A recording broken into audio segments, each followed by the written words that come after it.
Doctor Babasaheb आंबेडकरांनी एक फार महत्वपूर्ण गोष्ट अध्यक्ष महोदय इथे सांगितलेली आहे. संविधान कितीही चांगले असले तरी त्याची अंमलबजावणी करणारे लोक जर वाईट असतील तर संविधान देखील वाईट ठरेल. अध्यक्ष महोदय, फार महत्वाचं अध्यक्ष महोदय हे वाक्य आहे. पॉवरमध्ये येण्यापूर्वी लोकांना जे बरं वाटतं ते अध्यक्ष महोदय आपण भाषणाच्या माध्यमातून तिथे इलेक्शनच्या काळामध्ये बोलत असतो. पण पॉवरमध्ये आल्यानंतर आपण कशा पद्धतीने वागतो हे पण अध्यक्ष महोदय त्या ठिकाणी महत्वाचं आहे. आज अनेक लोक संविधानावर बोलले, याच्या आधी सुद्धा बरेच लोक संविधानावर अध्यक्ष महोदय बोलले असतील. पण अध्यक्ष महोदय, जेव्हा तुमच्याकडे पॉवर असते तुम्ही त्या पॉवरचा उपयोग खऱ्या अर्थाने सामान्य लोकांच्या हितासाठी कितपर्यंत करता हे सुद्धा तितकंच अध्यक्ष महोदय महत्वाचं आहे. कारण हे जे पवित्र पुस्तक आहे ते काय सगळ्यांनीच वाचले असं नाही अध्यक्ष महोदय. आणि तसं विचारलं तर सामान्य लोकांना एक या देशाचा नागरिक म्हणून काही प्रमाणात कसं वागायचं हे माहित आहे. पण सरकार कसं चालवायचं, सरकार कसं चालतं याच्याबद्दल अध्यक्ष महोदय त्यांना काहीही माहित नाही. त्यांची फक्त इच्छा एवढीच असते की पोलीस स्टेशन मध्ये गेलं तर त्यांचं काम लगेच झालं पाहिजे, त्यांना असणारी अडचण सुटली पाहिजे. FIR एखादा करायचा असेल तर कोणाचाही फोन लागला नाही पाहिजे, तिथे गेल्यानंतर नागरिक म्हणून FIR अध्यक्ष महोदय त्या ठिकाणी झाला पाहिजे. त्याच्याबरोबर अध्यक्ष महोदय तलाठी कार्यालयामध्ये आपण गेलो तर काम सहजपणे झालं पाहिजे. अध्यक्ष महोदय तहसीलदारला भेटलो, एखाद्या दुसऱ्या अधिकाऱ्याला भेटलो तर काम अध्यक्ष महोदय सहजपणे झालं पाहिजे असं नागरिकांची इच्छा अध्यक्ष महोदय असते. पण अध्यक्ष महोदय आजची तशी परिस्थिती आहे का? अध्यक्ष महोदय, बीडमध्ये एक महिला पोलीस स्टेशन समोर महिनाभर अध्यक्ष महोदय त्या ठिकाणी संघर्ष करते. काय तिची इच्छा? तिची मुलगी, पोटची मुलगी महिनाभर झालं सापडत नाही अध्यक्ष महोदय. आणि मग अशा पद्धतीनं फक्त मुलीला शोधायचंय आणि ते पोलिसांचं कर्तव्य आहे, ते अधिकारी आहेत. पण ते अधिकार त्या ठिकाणी योग्य पद्धतीने न वापरत असल्यामुळे एका नागरिकाला, या भारताच्या या राज्याच्या नागरिकाला अध्यक्ष महोदय त्या ठिकाणी आत्महत्या करण्याचा प्रयत्न तिथं अध्यक्ष महोदय करावं लागतं. का? तिच्यावर फक्त लक्ष आणण्यासाठी अध्यक्ष महोदय. हे योग्य नाही अध्यक्ष महोदय. तसंच अध्यक्ष महोदय, सोलापूरमध्ये एक वृद्ध शेतकरी त्याचा प्रश्न मिटत नाही म्हणून वर्षोनवर्ष जिल्हा अधिकारी कार्यालयामध्ये चक्रा अध्यक्ष महोदय मारतो. चपला झिजून जातात अध्यक्ष महोदय, पण तरी सुद्धा त्यांचा प्रश्न तिथे सुटत नाही, त्याचं कोणी ऐकत नाही अध्यक्ष महोदय. तो तिथे वृद्ध शेतकरी काय करतो तर आत्महत्या करण्याचा अध्यक्ष महोदय प्रयत्न करतो. काय त्यांची फक्त इच्छा होती अध्यक्ष महोदय, अधिकाऱ्यांनी फक्त त्यांचे 4 शब्द ऐकून घ्यावे, त्यांची अडचण सोडवावी एवढीच त्यांची इच्छा. संविधान आणि लोकशाहीमध्ये अध्यक्ष महोदय हाच तर त्यांचा अधिकार आहे. अध्यक्ष महोदय, मयत संतोष देशमुख यांचे भाऊ काय म्हणतात? पोलीस नसते तर माझा भाऊ वाचला असता अध्यक्ष महोदय. आता पोलीस अधिकारी आहेत, त्यांच्याकडे पॉवर आहे, त्या पॉवरचा उपयोग कशासाठी करावा? तर एखाद्या सामान्य व्यक्तीवर जर अध्यक्ष महोदय अन्याय झाला असेल तर त्या व्यक्तीला, त्या कुटुंबाला न्याय देण्यासाठी त्या पॉवरचा उपयोग व्हावा. पण अध्यक्ष महोदय त्या केसमध्ये तसं झालं नाही.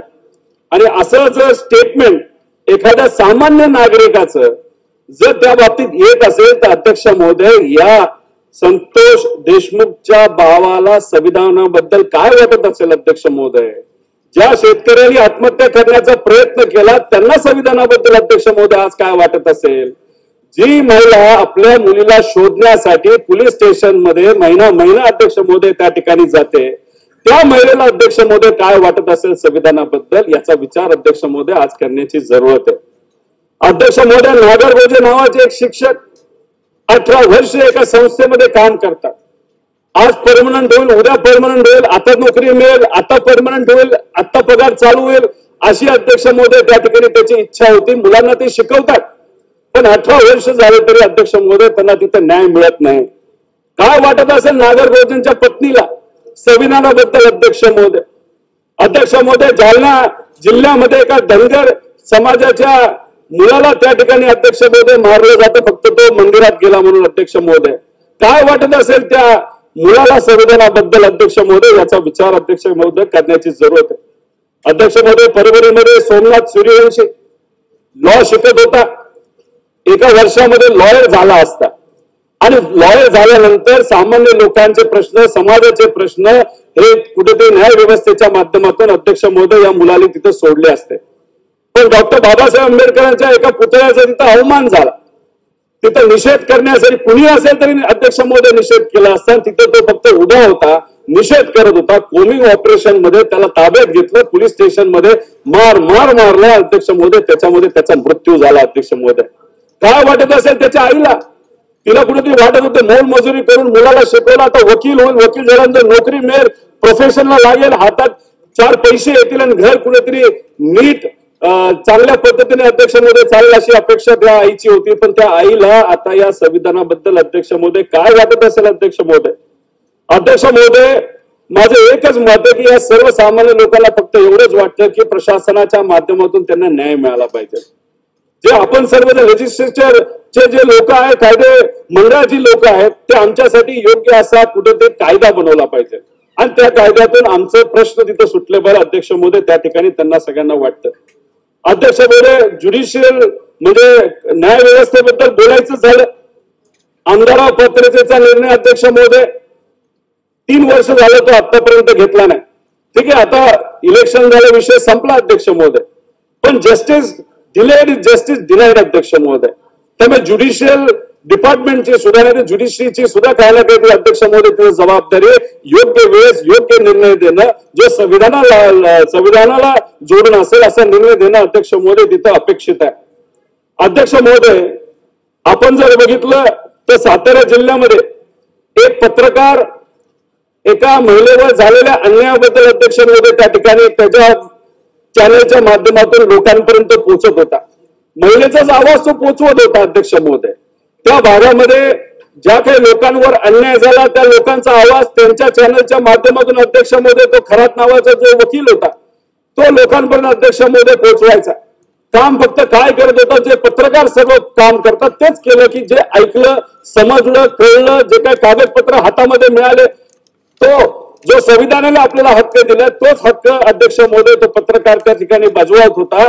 फक्त प्रॉब्लेम एवढाच झाला की ज्याच्या विरोधात तो बजावत होता तो आज त्या ठिकाणी एका महत्वपूर्ण पदावर आहे आणि त्या पदाचा वापर करून अध्यक्ष महोदय तो पत्रकार आता जेलमध्ये.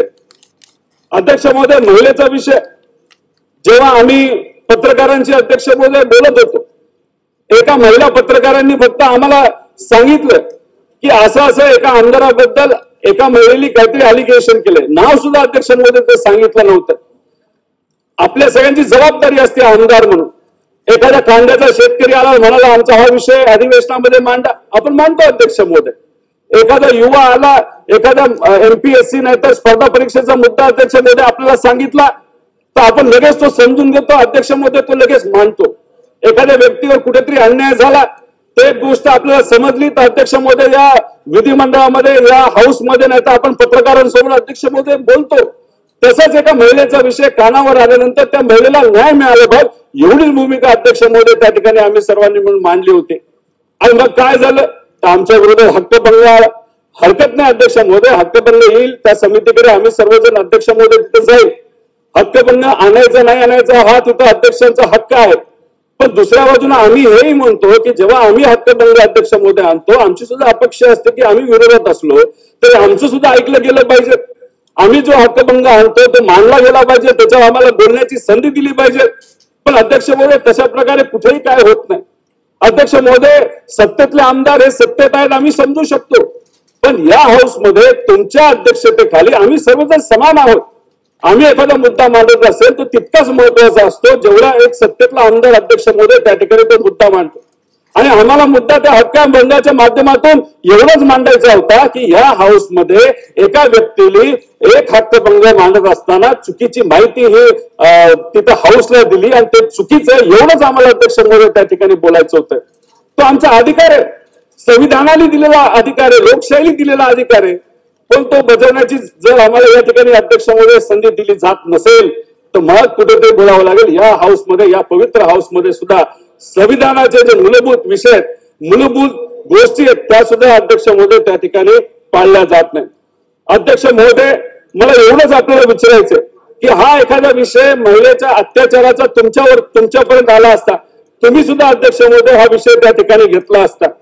अध्यक्ष महोदय, तसंच मला तुम्हाला विचारायचंय की एक मातंग समाजाचा व्यक्ती आहे, कुटुंब आहे, स्वतःच्या हक्कासाठी अध्यक्ष महोदय ते लढत आहे.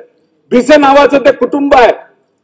त्यांच्या बाबतीत काय झालं की त्यांच्या वडिलांचा फोटो वापरून, त्यांच्या वडिलांचं नाव वापरून, जे वडील 2016ला अध्यक्ष महोदय त्या ठिकाणी वारले होते, मृत झाले होते, त्यांचं नाव वापरून फोटो नवीन, त्यानंतर आधार कार्ड नवीन, अशा पद्धतीने गरिबाची जमीन जर हडपली जात असेल, त्याच्या विरोधात आम्हाला जर बोलायचं असेल आणि ते जर बोलून दिलं जात नसेल तर अध्यक्ष महोदय कितपत योग्य आहे? त्या भिसे परिवाराला कधी न्याय मिळणार?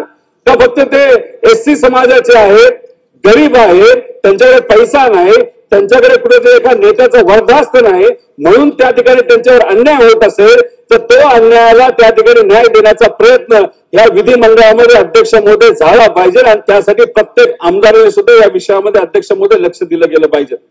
अध्यक्ष महोदय, हाच विषय मांडत असताना जर आपल्या सरकारचा पैसा आहे का आपला नसतो अध्यक्ष महोदय, हा सरकारचा सामान्य लोकांचा टॅक्सचा पैसा असतो, तो योग्य पद्धतीने वापरला गेला पाहिजे याची जबाबदारी अध्यक्ष महोदय सरकारची.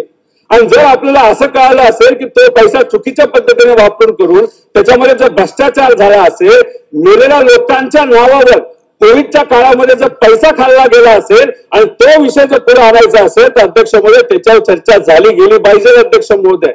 कारण शेवटी न्याय दिला गेला पाहिजे, संविधानामध्ये आपला तो हक्क आहे अध्यक्ष महोदय. ठीक आहे, मगाशी एका विषयाच्या बाबतीत बोलत असताना मुख्यमंत्री साहेबांनी माझं नाव घेतलं, सुप्रियाताईंचं नाव घेतलं. अध्यक्ष महोदय, आम्हाला तो विषय आमच्याकडे आला, आम्हाला सांगण्यात आलं त्या महिला न्याय मिळाला पाहिजे, पत्रकार न्याय मिळाला पाहिजे, यासाठी माहिती घेण्यासाठी 1-2 फोन त्या ठिकाणी केले असतील. 100-200 फोन तर अध्यक्ष महोदय तिथे केले गेले नाही. ठीक आहे, तिथे कारवाई चालली आहे, पारदर्शक पद्धतीने व्हावं, जे खरे ते लोकांसमोर यावं अशी आमची अध्यक्ष महोदय भावना आहे. पण अध्यक्ष महोदय, आमचं हे सुद्धा म्हणणं आहे की एका मोठ्या पॉवरफुल व्यक्तीच्या विरोधात, एका मंत्र्याच्या विरोधात आमच्याकडे एवढे सारे पुरावे आहेत. जी कारवाई तुम्ही आमच्यावर करता नाही तर ज्या पद्धतीने तुम्ही इन्व्हेस्टिगेशन करत आहात, हे जे गरिबाचे विषय आहेत, एका पॉवरफुल व्यक्ती मंत्र्याच्या विरोधातले, याच्याबद्दल तुम्ही बोलणार आहात का? याच्याबद्दल तुम्ही त्या ठिकाणी इन्व्हेस्टिगेशन करणार आहात का?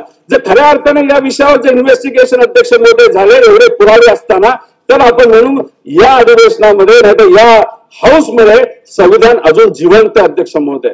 पण फक्त आम्ही विरोधात आमच्यावर कारवाई आणि जे सत्य आहे त्यांच्याकडे पॉवर आहे म्हणून त्यांच्यावर कारवाई केली जात नसेल, त्यांच्या विरोधात अध्यक्ष महोदय कितीही पुरावे असले तरी तर हे अध्यक्ष महोदय त्या ठिकाणी योग्य नाही.